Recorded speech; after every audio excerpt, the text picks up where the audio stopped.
Good day everyone, welcome to my first tutorial. For now, I will be focusing on creating or teaching you some tips and techniques on digital art. For now, we'll be using HiPaint. It is a free drawing app available on Google Play Store and App Store. When you open it, this will be the interface of HiPaint. There's a plus icon here, and then there is a user profile icon here. So let's tap that one. Here in the user profile, you can see the settings, theme style, dark mode, light mode, then follow the system profile, recycle bin. This is the place where you deleted your artworks or the canvas you created. Then hardware acceleration, when you turn this on, this will use most of your CPU or your processor. Then remove brush ghosting. It is a setting in which it avoids parallax on your pen and on your tablet when you draw. Then of course, language and others. Let's go back to the gallery. The gallery icon is here. It's like a paint palette beside the plus icon. So here are some of my past works that I have created. Understanding on how to create your own canvas size. Let's tap the plus icon. You can see here the new canvas, create a folder, or open a picture. Open a picture is opening an images just like in Photoshop. Let's choose new canvas. We have presets here available for you to use. On the left, you can see the screen sizes. It is based on pixel, and on the right side, the layers you can use on the corresponding sizes. We have 9x16, 3x4, 1:1 is square, 4x3, then 16x9, and then comics. At the bottom of the new canvas window, you can select custom if you want to create your own size. You can only change the unit of measurement here between pixel and millimeter only. For now, we're just going to use a preset. My most used preset here is 3x4, 1080 by 1440 pixel, in which I can use 100 layers for this document. Let's tap that one. Then there you have it. You have created your first canvas. Now let's tap the brush icon here. It will load a bunch of brush preset available for free again. We have the basic brushes, just like in Photoshop. Then primary color, I don't use this that much. And then sketching, of course. We have the pencil brushes here. We have the dry media, and we have the inking brushes, airbrushing, painting, plants, materials, lights, elements, grids. And that is our brush preset. I will use the flat brush, my favorite brush. So how to increase the brush size? If you can see the slider here, the top slider, if you slide it up, the brush will increase. And if you slide it down, it will decrease. So this is the larger brush, and then decrease it. It becomes thinner, alright? And then the lower slider here is the opacity of the brush. This will measure on how solid your brush flow is, okay? Now that we are done exploring the brushes, let's talk about using a reference. Assuming that we are all beginners here, and to use reference is not cheating. You cannot understand the structure, the anatomy, the perspective, and all the elements of art if you cannot see it or if you don't have reference. On the top menu, you can see a plus icon here. And then you can use the reference button. Select that one. Let's add an image from our gallery. Select our gallery here. Then select your desired image. Double tap to fill. There you have it.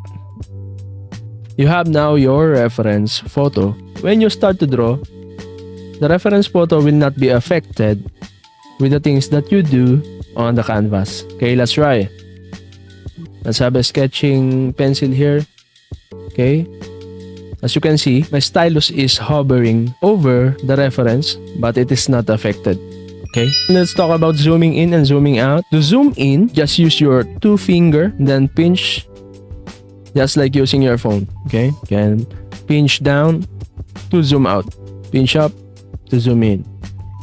Alright, as easy as that. And if you want to fill the whole screen with your canvas, all you have to do is a quick pinch, just like that. Again, a quick pinch to fill the screen, just like that. This is the original or the full view of your canvas. And let's start sketching. I will be using 6B pencil here to sketch. Just draw and make it simple. For the sake of the demonstration, I will just make it simple for you.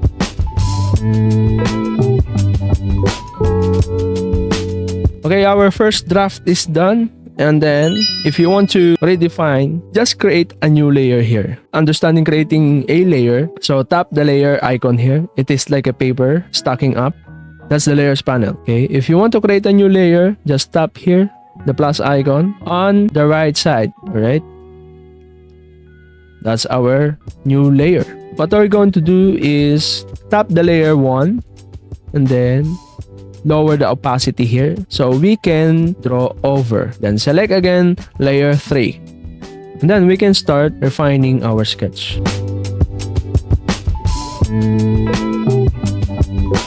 And now we're going to create our final line art for this artwork. What we're going to do is create another layer here. Whatever brush you use, this will work. This is how to stabilize or how to create a smooth line art. Just select this ellipsis icon, these 3 dots, and then select the stabilizer. Okay, and then activate the global jitter correction plus the professional line. For now, I will be using a painting brush, a flat brush, and I will use a brown color. Because we are painting, I will not use a solid inking style. This will be a painting style, alright? This will be the effect of the global jitter. Again, as you can see, there's a line following the brush.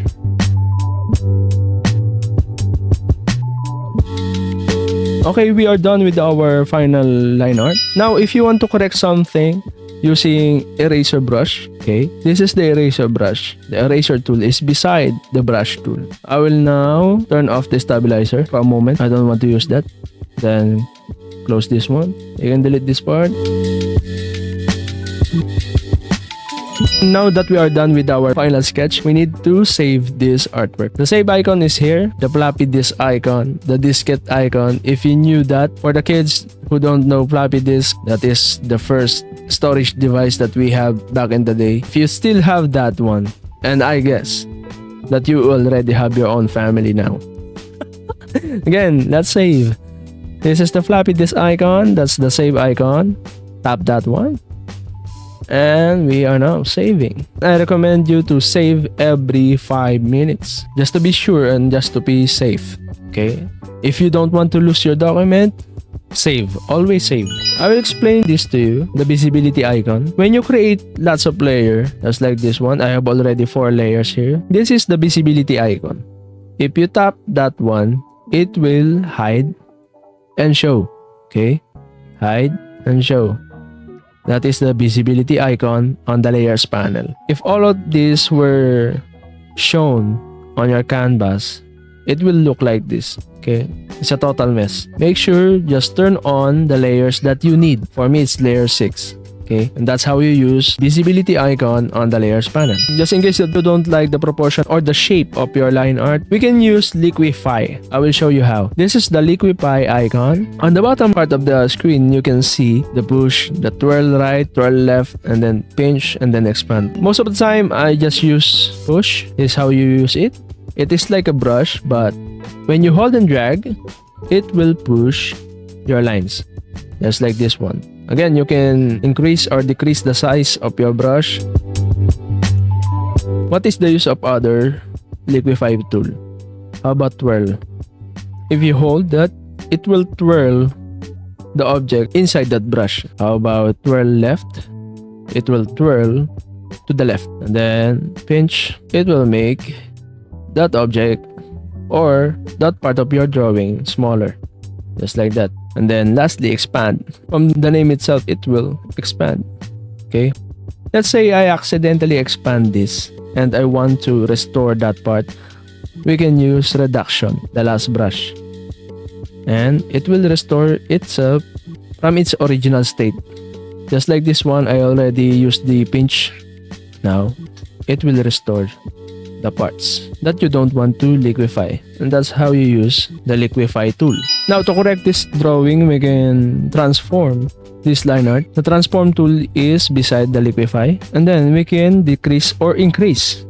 Okay, let us decrease a little bit. That's how you use transform. You can also rotate the drawing using your 2 finger. Again, let's stabilize our brush using global jitter correction. And then we can use again the Liquify. So we can stretch this out. It's time to add some colors again. Layer, add layer, then bring down that layer below layer 6. Let's remove the stabilizer. Okay. For now, we're going to just add the local color. Local color means color without light and shadow.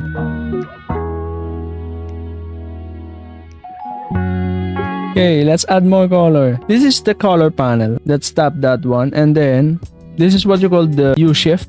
The U shift is the common color name. Okay, let's say yellow, orange, red, magenta, purple, violet, blue, cyan, green. Then inside the box is the intensity of the color, the brightness, the saturation, the lightness and darkness.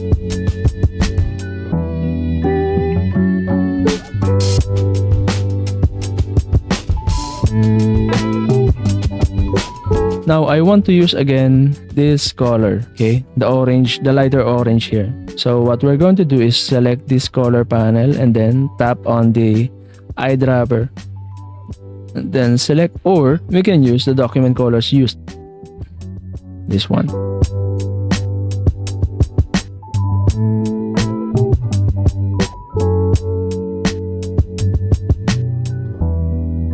Now that we are done with our local color, what we're going to do is add shadow. Okay, let's tap the layer icon here, and then let's create a new layer. Tap your shadow layer. Okay, for me it's layer 9, and then beside blending mode, there's a drop down icon. Then tap that and then choose multiply. For this image, we have used warm color. Now, in contrast, we are going to use a cool shadow. The complementary color of orange is blue. So let's select that and then choose a non-saturated blue. Then using, again, the flat brush, the same brush that I used earlier, we're going to add shadow.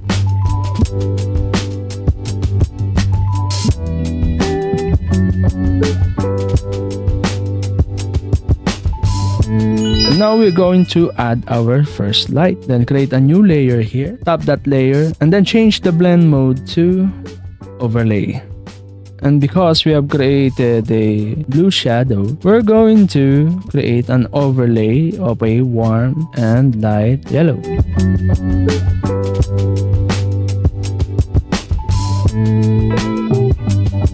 At this stage, we can create another multiply layer, another shadow, to create more contrast. Now, we're going to select a darker purple, a more saturated one.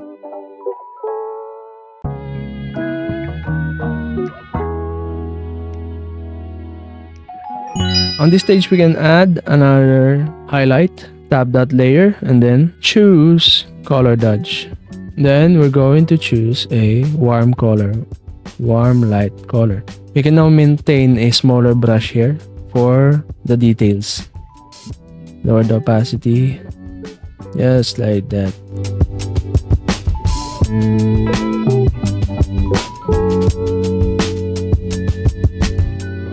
On this stage, we can add our background. I will teach you a simple background, then create new layer, then bring down that layer on the bottom of our local color. Tap the brush tool and then select elements, and then look for the smudge. Select the green color.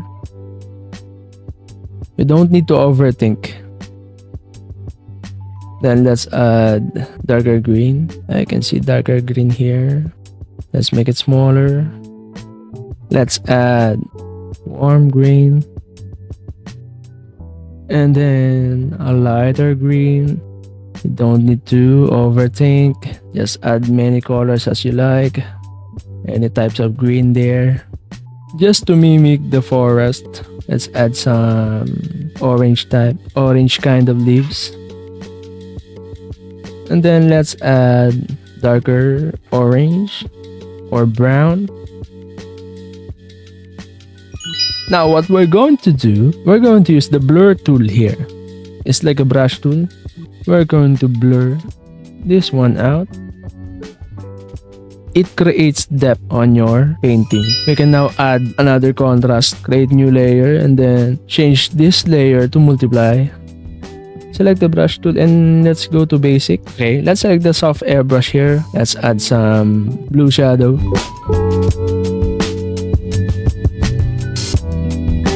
And then we're going to add another multiply layer here.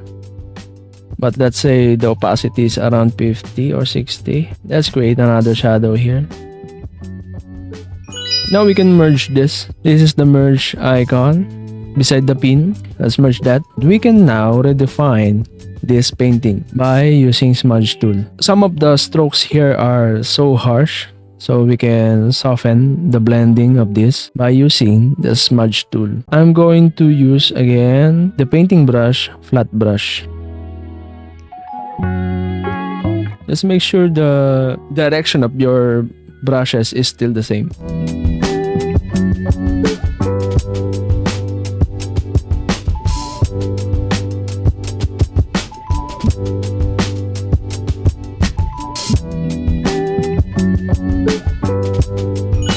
Again, another layer here, and then let's set this to color dodge. Then let's select a little bit of magenta, my favorite color when adding strong light.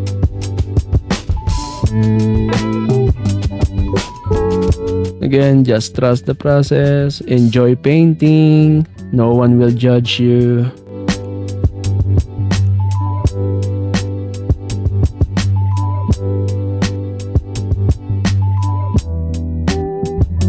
Maybe we can add texture on the nose, on the beak. Let's add gouache. Let's use the eyedropper tool. Let's use soft light for this one.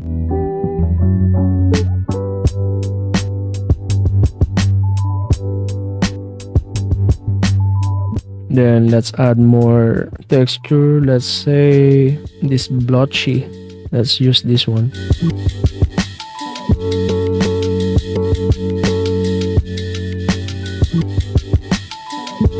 I'm happy with the result. At this point, we can now add our signature. I'm satisfied with this. I think I will end it here now. Again, I'm using the Universal Stylus pen for this artwork for me to work on my Samsung Galaxy A9 Plus. If your Android tablet doesn't have a dedicated pen, you can buy something like this, a Universal Stylus pen that works on any Android tablet or iOS tablet. This will be our pilot episode of our tutorial. Again, I'm using HiPaint, Samsung Galaxy A9 Plus, and then our Universal Stylus pen. I hope you learned something from this tutorial. Thank you for watching, and I will see you in the next one. Follow for more arts and design content. God bless. Peace.